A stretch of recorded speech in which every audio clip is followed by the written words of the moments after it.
샬롬, 하나님은 평강의 하나님이십니다. 우리에게 새날을 주시고 또 새로운 기회를 주신 하나님, 또 평강으로 우리를 지키시는 그 하나님을 오늘도 찬양하는 한날이 되시기를 소망합니다. 기도하겠습니다. 아버지 하나님, 우리를 불러주셔서 하나님의 자녀 삼으시고 또 거룩하다는 이름을 주셔서 하나님의 백성, 하나님의 성도로 살아갈 수 있도록 인도하심을 감사드립니다. 하나님, 오늘도 우리에게 새로운 생명과 기회를 주셨습니다. 오늘이라는 이날, 하나님을 온전히 의지하며 하나님께 이 삶을 맡기며 살기를 원합니다. 하나님, 주장하여 주옵소서, 붙들어 주옵소서, 세상에 지지 않도록 하여 주시고 오늘도 말씀으로 세상을 이기며 믿음으로 전진해 나가는 한날이 되게 하여 주옵소서. 주님, 필요한 지혜를 허락하여 주시고 하나님의 능력을 덧입혀 주셔서 오늘도 하나님의 백성으로 당당하게 살아갈 수 있도록 도와주옵소서. 오늘의 삶을 주님께 의탁하오며 예수 그리스도의 이름으로 기도하옵나이다. 아멘. 다 함께 찬송가 410장 찬양드립니다.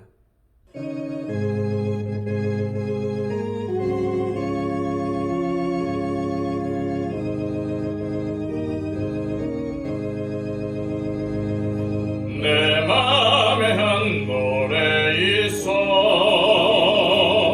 나 즐겁게 늘 부르네. 이 노래를 부를 때에 큰 평화 임하도다.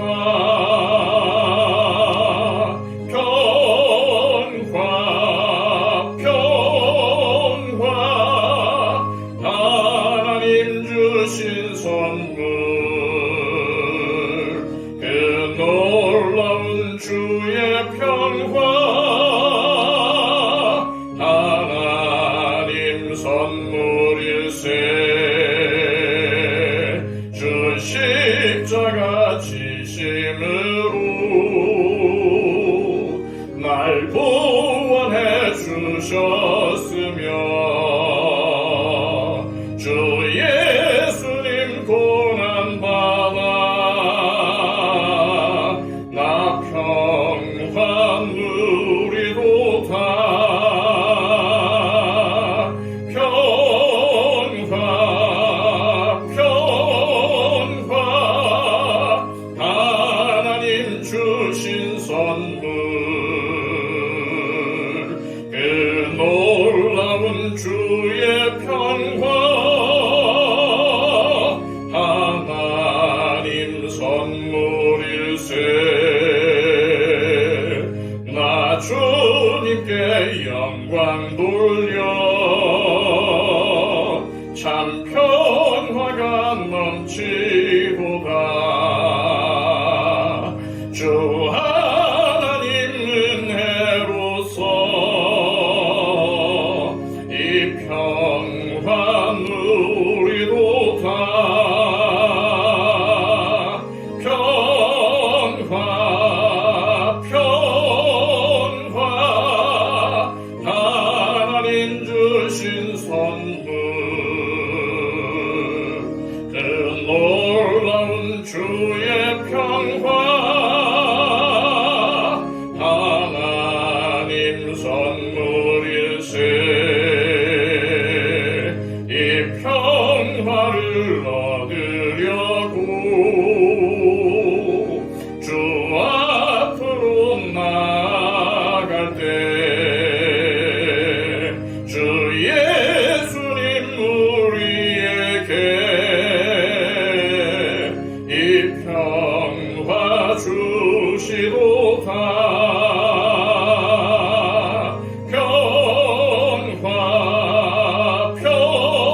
평화 하나님 주신 선물 그 놀라운 주의 평화 하나님 선물일세. 이 시간 우리에게 주시는 하나님의 복된 말씀은 구약 성경 사사기 6장 17절에서 24절까지의 말씀입니다. 구약성경 370쪽입니다. 기드온이 그에게 대답하되 만일 내가 주께 은혜를 얻었사오면 나와 말씀하신 이가 주 되시는 표징을 내게 보이소서. 내가 예물을 가지고 다시 주께로 와서 그것을 주 앞에 드리기까지 이곳을 떠나지 마시기를 원하나이다 하니 그가 이르되 내가 너 돌아올 때까지 머무르리라 하니라. 기드온이 가서 염소 새끼 하나를 준비하고 가루 한 에바로 무교병을 만들고 고기를 소쿠리에 담고 국을 양푼에 담아 상수리나무 아래 그에게로 가져다가 드리매 하나님의 사자가 그에게 이르되 고기와 무교병을 가져다가 이 바위 위에 놓고 국을 부으라 하니 기드온이 그대로 하니라. 여호와의 사자가 손에 잡은 지팡이 끝을 내밀어 고기와 무교병이 되니 불이 바위 위에서 나와 고기와 무교병을 살랐고 여호와의 사자는 떠나서 보이지 아니한지라.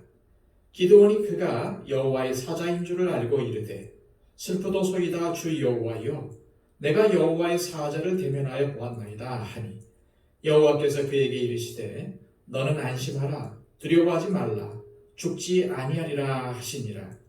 기드온이 여호와를 위하여 거기서 제단을 쌓고 그것을 여호와 살롬이라 하였더라. 그것이 오늘까지 아비에셀 사람에게 속한 오브라에 있더라. 아멘. 이스라엘 백성들이 자꾸만 이방 족속의 지배를 받고 온갖 고통을 당하는 이유는 그들이 하나님의 말씀에 불순종했기 때문이었습니다.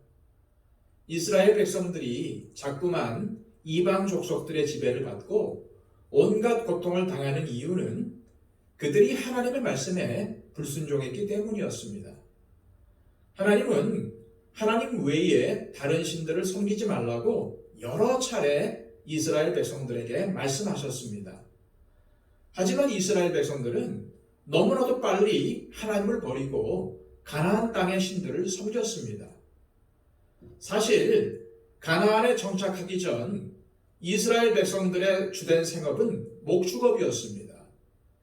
그런데 그들이 가나안 땅에 정착하게 되자 이제는 농사를 지어 먹고 사는 문제를 해결해야 했습니다.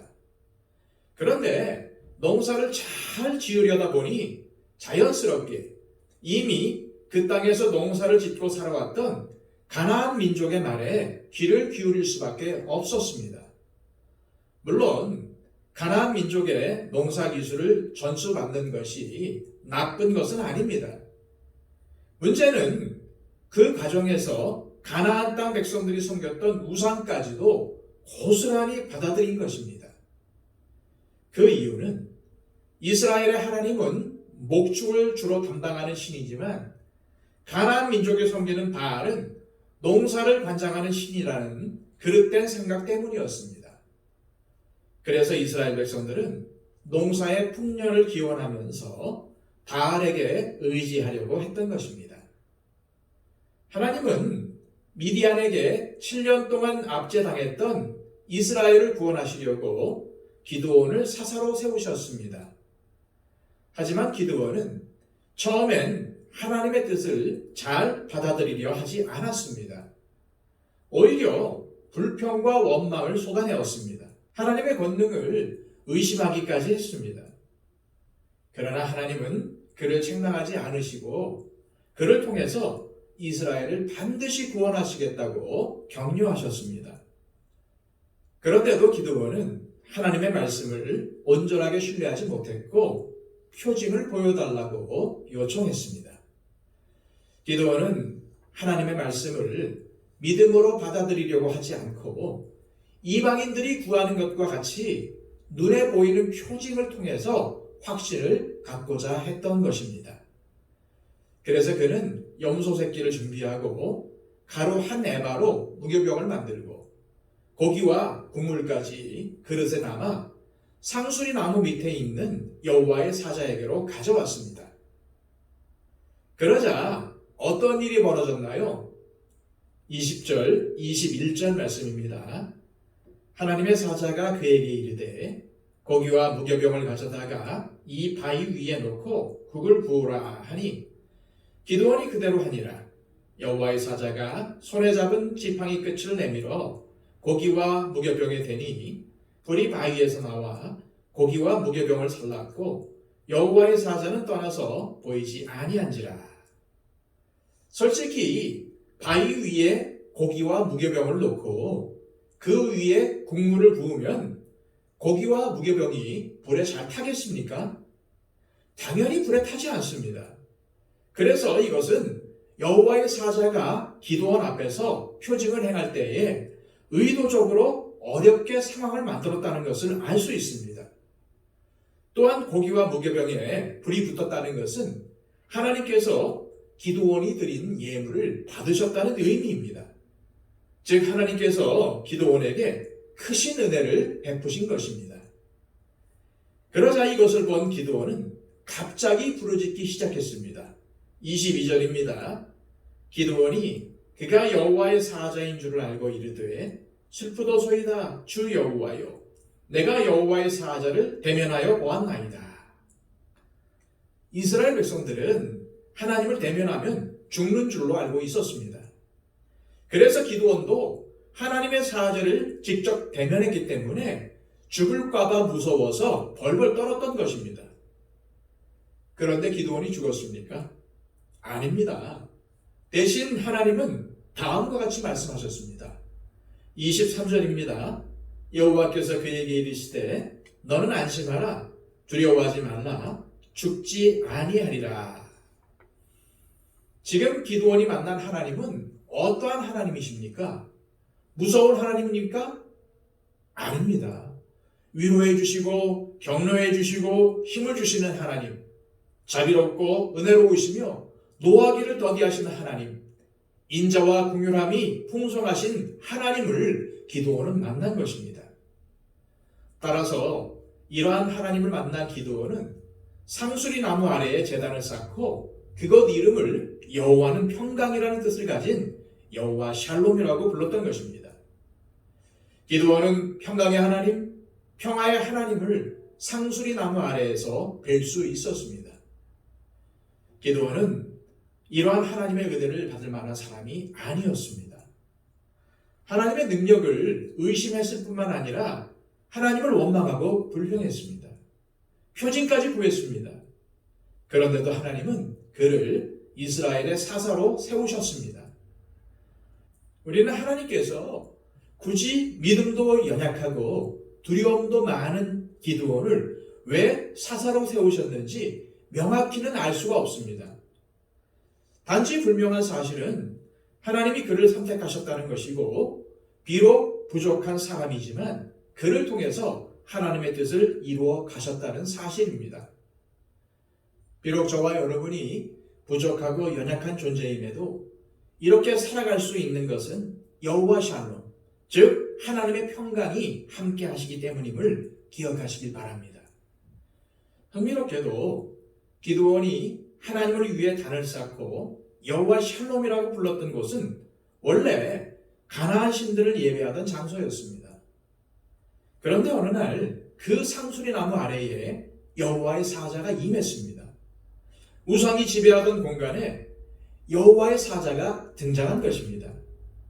그리고 기드온이 그 자리에 단을 쌓고 그 단의 이름을 여호와 샬롬이라고 지었습니다. 다시 말해서 이것은 우상을 숭배하던 장소가 하나님을 경배하는 장소로 뒤바뀌어 버렸다는 뜻입니다. 이것은 무엇을 말하려는 것입니까? 진정한 평화는 우상을 숭배하고 세상에서 잘 먹고 잘 사는 데서 오는 것이 아니라 하나님을 경배하고 하나님을 찬양하며 하나님만을 섬기는 신앙에서 비롯된다는 것을 만방에 선포하고 있는 것입니다. 이스라엘 백성들에게 왜 샬롬이 임하지 못한 것입니까? 그들이 하나님을 예배하지 않고 헛된 우상을 숭배했기 때문입니다. 이스라엘 백성들은 바알과 같은 우상이 풍년을 보장해 준다고 믿었습니다. 바알도 잘 섬겨야 가나안 땅에서 평화롭게 잘 살 수 있으리라고 생각했습니다. 하지만 그들은 전혀 평안을 누리지 못했습니다. 오직 하나님만이 진정한 샬롬을 주시기 때문입니다. 사랑하는 여러분, 우리가 믿는 하나님은 사랑의 하나님이십니다. 진정한 샬롬의 하나님이십니다. 우리가 낙심하고 절망할 때에 지금 내가 죽을지도 모른다고 몸부림치고 있을 때에 손을 내밀어 주시며 너는 안심하라, 두려워하지 말라, 죽지 아니하리라 라고 말씀해 주시는 분이십니다. 믿으시길 바랍니다. 이 시간 기도하실 때 주님은 사랑의 하나님이요 진정한 평강의 하나님을 깨닫게 하옵시고 주님께서 진정으로 우리를 사랑하시고 우리에게 평강을 주시기를 원하신다는 사실을 믿으며 내 삶의 중심에 하나님을 모시고 섬김으로써 진정한 사랑과 샬롬의 은혜를 풍성히 누리게 해달라고 기도하시기를 바랍니다. 그리고 우리의 중보가 필요한 분들을 위해서 기도해 주십시오. 우리와 함께 믿음 생활하는 믿음의 형제 자매들을 위해서 간구해 주십시오. 그들의 약함과 질병의 회복을 위해서 기도해 주시고요. 또한 그들의 어려움과 고난을 하루속히 벗어나게 해달라고 기도해 주시고요. 하나님의 뜻대로 사는 우리 모든 성도들, 우리 더처치가 되게 해달라고 기도해 주시기를 바랍니다. 우리 교회의 부흥과 한국교회의 부흥과 회복을 위해 기도해 주시고요. 또한 우리 이복신 원사님, 박영채 집사님의 건강을 위해서 기도해 주시고요. 또한 온 세상에 복음을 전파하는 선교사님들을 위해서 기도해 주시기를 바랍니다.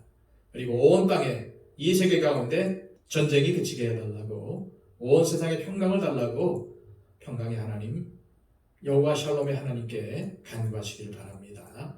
기도하겠습니다.